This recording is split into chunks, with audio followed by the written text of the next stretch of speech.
কে কোরআন কেন বলা হয়? আর অন্য অর্থ পড়া। কোরআনকে কোরআন কেন বলা হয়? যে পরিমাণ পড়া হয়েছে, পড়া হচ্ছে, পড়া হবে, এই পরিমাণ পৃথিবীতে আর কোনো পুস্তক পড়া হয় নাই, হচ্ছে না, হবে না। ঠিক কিনা? এটা আলহামদুলিল্লাহ বললেন, এটাও কোরআন। আল্লাহু আকবার, এটাও কোরআন। সুবহানাল্লাহ, এটাও কোরআন। কোরআনকে কোরআন কেন বলা হয়? বেশি পড়া হয়েছে, পড়া হচ্ছে, পড়া হবে। और নুন শব্দ থেকে কোরআন, और নুন, और শব্দের অর্থ মিল হওয়া। কোরআনে ৬,৬৬৬ আয়াত, ১১৪ সূরা, ৩০ পারা, যত কিছু বলেন কোরআনের আগাগোড়া মিল, আগাগোড়া মিল। কোরআনের কোনো দুই কথার মধ্যে অমিল পাবেন না। এটাই হক্কানিয়তের দলিল। বাতের কথা বলে দুইটা, ফেসলা গেছে দুটা। কোরআন কথা বলছে কোটি কোটি, একটা ফেস নেই। এটাই হক।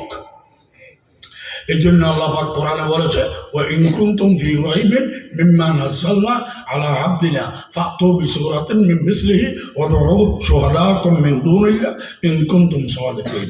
আমার এই কোরআন যেখানে আমার বান্দার উপরে নাযিল করেছি, দুনিয়ার কেউ এই কোরআনের মোকাবেলা করতে পারবে না। কেউ যদি মোকাবেলা করতে চাও, একা তো পারবা না, সব গোষ্ঠী নিয়ে আসো, দেখি আমার একটা ইন্না আতাইনার মতো সূরা তুমি তোমার মুখ দিয়ে বের করো, পারবা না। কোরআন আসছে কোরআন থেকে পড়া, কোরআন আসছে অর্ণম থেকে। এটার থেকে আমাদের শিক্ষা কি হলো?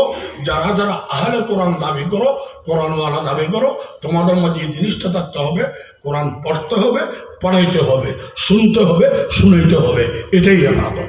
ঠিক কিনা জোর বলুন। এক। ২ নম্বর সবক, কোরআন অর্ণম থেকে এসেছে। অর্ণম অর্থ মিল। যারা কোরআনওয়ালা দাবি করো, দলাদলি করতে পারবে না, মিল থাকতে হবে। যেহেতু এক আল্লাহর বান্দা, এক বাবার ছেলে, এক মায়ের ছেলে, এক নবীর উম্মত, এই জন্য সবাই মিলিজুলি থাকতে হবে, ঝগড়া চলবে না। আমি কেরাত শুরু করলাম, ফট করে ২ দল হয়ে গেল। একদল বলে উনি কেরাত পড়ুন, আমরা শুনবো, আর একদল বলে উনি কেরাত ফেললে আমরা নেই। ২ দল হয়ে গেল। আপনাদের জন্য কি এটা পরে বলবো, আমারটা বলি।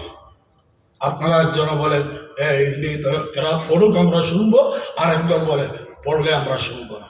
আমি যদি আল্লাহর বান্দা হয়ে থাকি, নেককার হয়ে থাকি, দিনদার হয়ে থাকি, মুত্তাকি হয়ে থাকি, পরেজগার হয়ে থাকি, আমি বলতে হবে, ভাই আমাকে বানাইছে আল্লাহ, আমার রিজিকের মালিক আল্লাহ, সম্মানের মালিক আল্লাহ, আমার কারণে আপনারা পাটল হইয়েন না, আপনাদের ঐক্যটা দরকার, প্রয়োজন আমি চলে গেলাম, আমার জন্য দোয়া রাখবেন, আমার হেদায়েতের জন্য দোয়া রাখবেন, আমার দ্বারা কষ্ট হলে মাফ করে দিবেন।